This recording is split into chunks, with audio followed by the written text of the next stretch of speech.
बिहार का बजट जो है वो पेश किया गया है और ये सरकारी पन्नों पर झूठ और जुमलों की स्याही से लिखा हुआ भाषण जो है माननीय उप मुख्यमंत्री सम्राट चौधरी जी ने पढ़ा है, मगर इससे जमीनी सच्चाई कुछ और है, वास्तविकता कुछ और है। और पूरी तरीके से जब हम लोगों की सरकार 2015 में महागठबंधन की थी,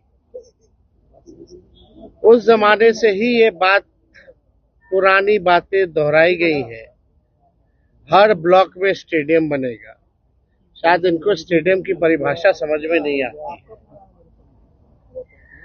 है। आज तक 10 सालों में या इतने सालों में आज तक जो है किसी भी प्रखंड में ढंग का स्टेडियम आज तक नहीं बना है।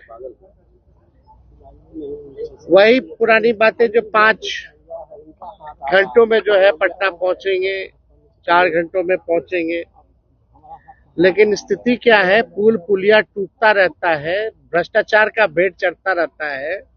एक पुल मेगा जो पुल जो बन रहा है वो एक बार नहीं 3-3 बार टूटता है, फिर भी किसी पे कार्रवाई नहीं होती। हम लोगों को बिहार की चिंता है और इन लोगों को सरकार बचाने की चिंता है। हम लोगों को लगा कि इस आखिरी बजट में जो इस मौजूदा सरकार जो एनडीए की सरकार है नीतीश कुमार जी के नेतृत्व में, ये इन लोगों का आखिरी बजट है। अब ये लोग दोबारा सत्ता में आने वाले लोग नहीं। आखिरी बजट में हम लोगों ने कल मांग भी की थी कि 200 यूनिट फ्री में बिजली किया जाए, किसानों का जो ऋण है वो माफ किया जाए, उनको फ्री में बिजली उपलब्ध कराया जाए। माई बहन मान योजना के तहत कम से कम 65% ऐसी महिलाएं जिनको खून की कमी है। बिहार प्रदेश में सबसे ज्यादा बौनेपन के शिकार जो होते हैं बच्चे हो रहे हैं पूरे देश में। इनको कम से कम 2,500 रुपया प्रति माह जो है वो दिया जाए। हम लोगों की मांग थी कि गैस सिलेंडर को जो है 500 रुपया कर दिया जाए। वृद्धा पेंशन, विधवा पेंशन, दिव्यांगों का पेंशन 400 से बढ़ा करके ये 1500 रुपए कर दे। लेकिन इसमें कहीं भी इस मौजूदा बजट में इस एनडीए की सरकार ने ध्यान नहीं दिया। लेकिन आखिर कब तक नहीं करेंगे? हम लोग हमेशा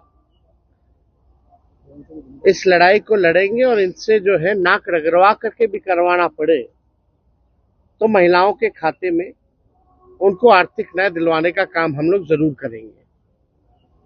आप बताइए, 3,17,000 करोड़ का बजट इन्होंने बताया है भाई। 3,17,000 करोड़ का। टेक्निकल हम बात अगर पूछे तो सरकार को रेवेन्यू तो आ ही नहीं रहा, राजस्व तो मिल ही नहीं रहा, तो ये अचानक से 3,17,000 कैसे पहुंच गया?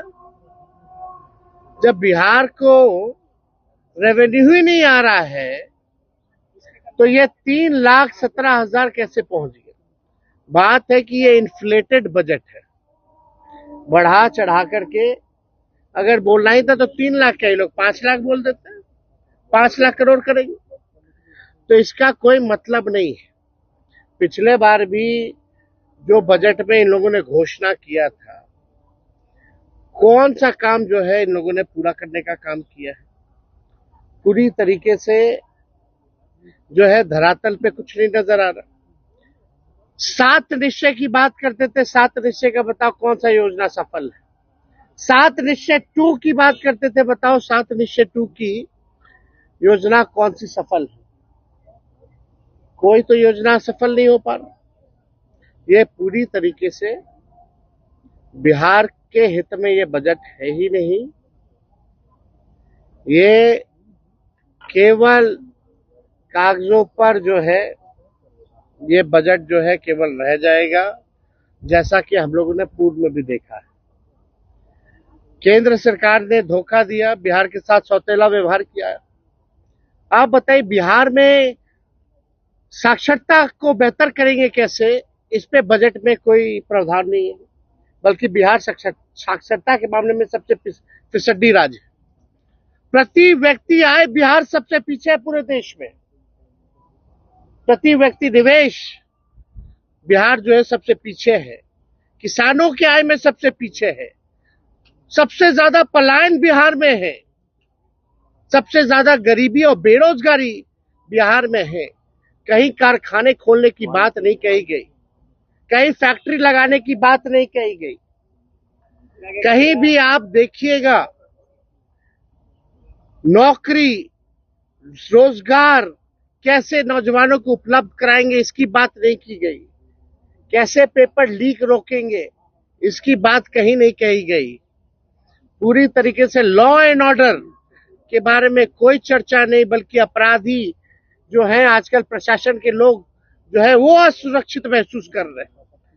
पुलिस कर्मियों को जो है मारा जा रहा है, कभी कौन माफिया मार दे रहा, सर फोड़ दे रहा, कभी गोली चला दे रहा।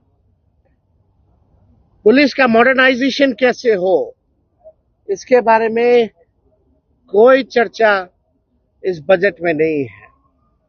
पलायन को हम कैसे रोकेंगे, इसके बारे में कोई चर्चा नहीं। बंद चीनी मिल हो, जूट मिल हो, इसको कैसे